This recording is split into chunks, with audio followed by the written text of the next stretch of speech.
So we're in Siman Nun Gimel, Be'ez Hashem, and we're about to talk more about this issue of conquering Eretz Yisrael and leaving over the Avodah Zarah. And really, earlier the Rebbe mentioned that there's a Gemara in Avodah Zarah Daf Mem Hey that says, Gidua Avodah Zarah koidem l'kibush Eretz Yisrael. Cutting down Avodah Zarah actually comes first, before the conquest. So I remarked then, it's kind of strange, because how could you destroy Avodah Zarah before you've conquered it? So in this simon, we're going to get more clarity on that, how that's possible. He says, V'ro'isi lahavi kan maimer nifla, hamuva b'tana devei Eliyahu.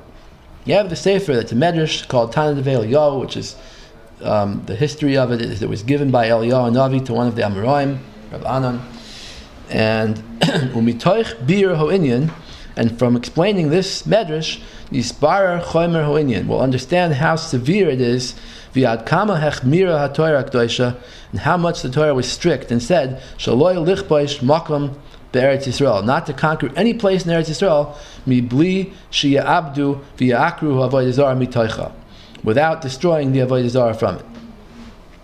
Va'afilu dibur bi'alma, and even saying something, even saying that you don't want to destroy it. Harehu kamoid ba'avodah zarah. Now what does that mean? If you don't destroy it, then you already were over by not destroying it. So what does it mean? It means that you did destroy it, but you said you don't want to? What exactly does that mean? So maybe it means that you can't, but you say, so you can't do it anyway, so you're not really blamed for not doing it, but you say, I don't want to do it. So the fact that you say you don't want to do it is also considered a ve'er.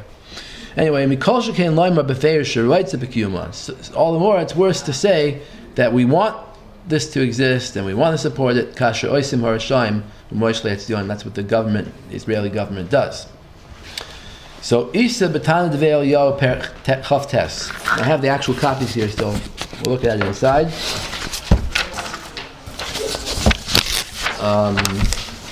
It's on this paragraph in the middle of the page, starting with the second line. Shiger Moshe. So the Rebbe skips out some words, so that's why I'm look at it inside. Shiger Moshe, it's talking about the story of the spies. The spies, the 12 spies that were sent in Parashat Shlach, sent to check out Eretz Yisrael before the Yidden were to invade it. So Shiger Moshe Mehem Asar Nesiim, he took 10 princes, V'Yoshua v'Kalev, and Yoshua and Kalev were the ones who stayed righteous among them, Imahem. So Amar Moshe Lahem, Moshe said to them, Al tikansu k'moi ganavim, don't go into the land like thieves. Don't go secretly. Go openly into the land. If the Canaanites say to you, why are you coming here? Say to them, Al chamisha te'enim, we came to get 5 figs. V'al chamisha rimonim, we came to get 5 pomegranates. V'al eshkol anavim, we want to take one cluster of grapes. Echad banu, that's what we came for. We'll bring it back to the Jews in the Midbar and show it to them. If the Canaanites say to you, maybe you came to cut down the trees of Avodah Zarah, and to cut down the Asherah trees which were worshipped, then tell them, no, we're not coming for that. Okay, so now they came in like messengers. They came out like donkeys. Meaning they came out when they went back they were sinners already by the time they came back, I guess. So higiu lechavron, not l'misham chamisha teinim chamisha rimoim. They did what they were supposed to do. They took the fruit. The eshkol anavim echad. Shamu mehem achimon sheishai v'salmai. So there were these 3 giants, Eliyah ha'anak, the children of Anak, who were giants, and v'yatzu likrosim. They came out to meet the spies. Salvach bohen sheishai. Sheishai, one of the 3 brothers, giants, yelled at them. Tzvach achas, he made one yell. V'naflu al paneim arzo, and the spies fell on their faces on the ground. V'yischilu hein menapchim lohem bi'apeim. So the Canaanites came to revive them. They were blowing on their faces. V'oid menashpim lohem bifneim, they blew in their faces again. Ad shenis yashva daitam aleim, until they came to consciousness again. V'achar kach amru lohem, and then they said, Al ma bastem aleinu, what did you come for? They said exactly what Moshe predicted they would say. Lemi hu raitza hu noisnoi. So they said an argument. They said, "What are you coming to conquer our land?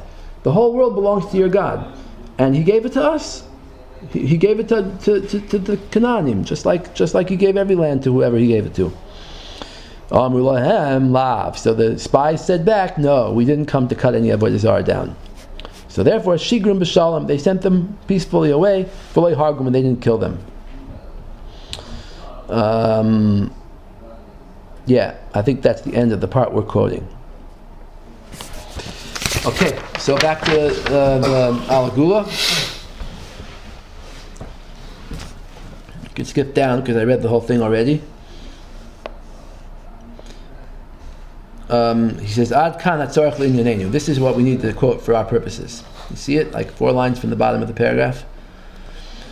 So Rebbe asked a question here. Lama hizhira Moshe Rabbeinu al kach shelo yomru lichros avodah zarah bo. What's this story? Why did Moshe tell them not to say that they're cutting down avodah zarah? V'gam pela sheyilidei ha'anak, when the giants came, gam kein lo yishalu oisam al davar kibush v'al milchama. Why didn't they say, "Are you coming to conquer the land?" That would be the most natural question. They have the Jewish people. They know Hashem commanded them to conquer the land, right? So you see some Jews, you say, "Okay, this is it. They're coming to conquer our land." Ki'im shema lahachris avodah zarah. Ki'im, but they didn't say that. But rather, what did they say? Shema lahachris avodah zarah v'asher basim. Maybe you came to cut down avodah zarah. Did the giants not care about the conquest of the land?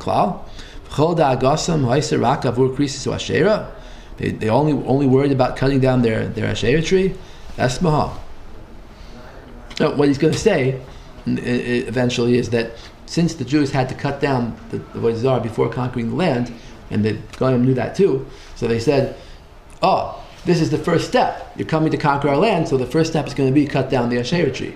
But they said, "No, we're not coming." Why weren't they coming? Because there's a big debate what the sin of the spies was. Probably you know already. There's Ramban on it, Rashi on it. Which part of the spies was an Aveira? So some people say when they said, "Ephes ki haza'am," the people are more powerful than us, whatever.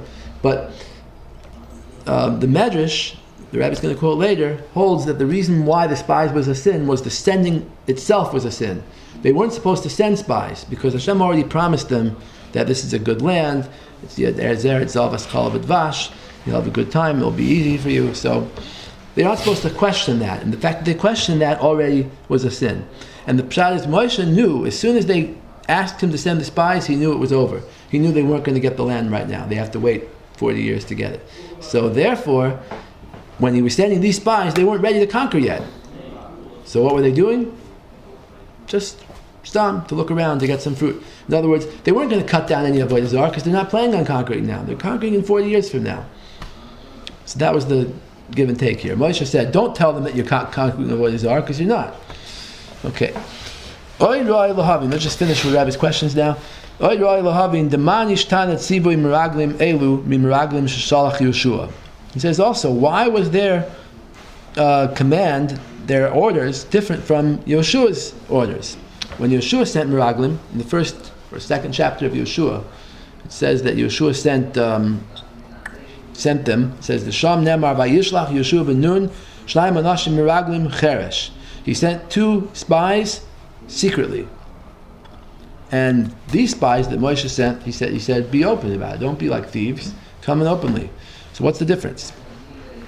Darshu Chazal Medrash Rabbah Sha'astu Atzmam Kemoichri Kedeiros. They take the word Cheresh similar to Cheres, which is pottery. So he said, disguise yourself as pottery salesman. here's the whole Jewish people. Imagine 2 million people are sitting right on your border about to conquer you, and they send some Jews over. Oh yeah, we're pottery salesmen. Anyway, they were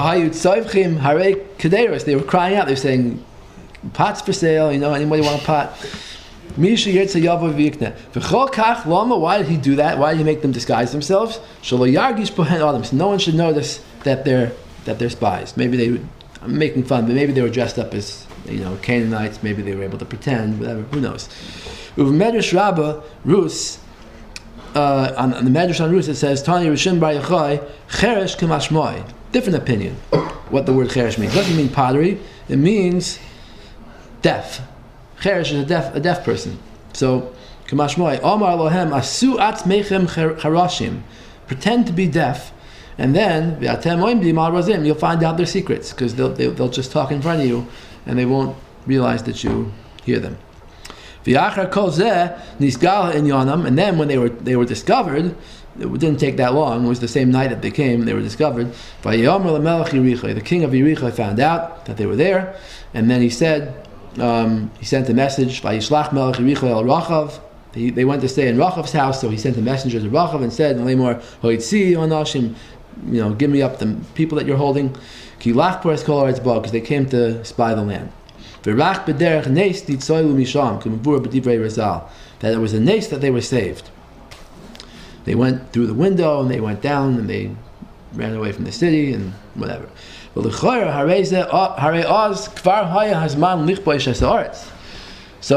the problem is, just like the problem is that at this point, when Yoshua was sending them the spies, they were about to conquer the land, right? So now it wasn't just a sin like in the time of Moshe; it was a real thing. Hashem's told them to do this. We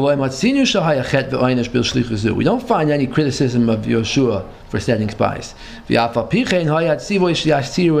And still, we see, even though they were coming to fight, they still were supposed to pretend not to be spies. They're supposed to go secretly. But here we find by the Meraglim Shalach Moshe's time, as soon as they said, let's send spies, that's what I was telling you before, that was the sin. So as soon as they said, let's send spies, the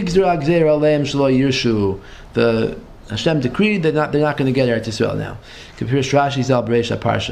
For who mimedrash Rabbah. Al Kaponim Adayin Loi Haya Hazman Labias Arts. In Moshe's time, it wasn't yet time to conquer the land. This spies sending was not what Hashem wanted, and they were punished for sending them. And still Moshe said, he said, don't go in like thieves, don't sneak in, make yourselves open. He said, go to the place of danger, and rely on the miracle. Seemingly it should be the opposite. If you're coming in at a time when you're not ready to conquer yet, don't make yourself open, sneak in. And by Yeshua's time, okay, maybe they could be open because there's about to be a war. So, yeah.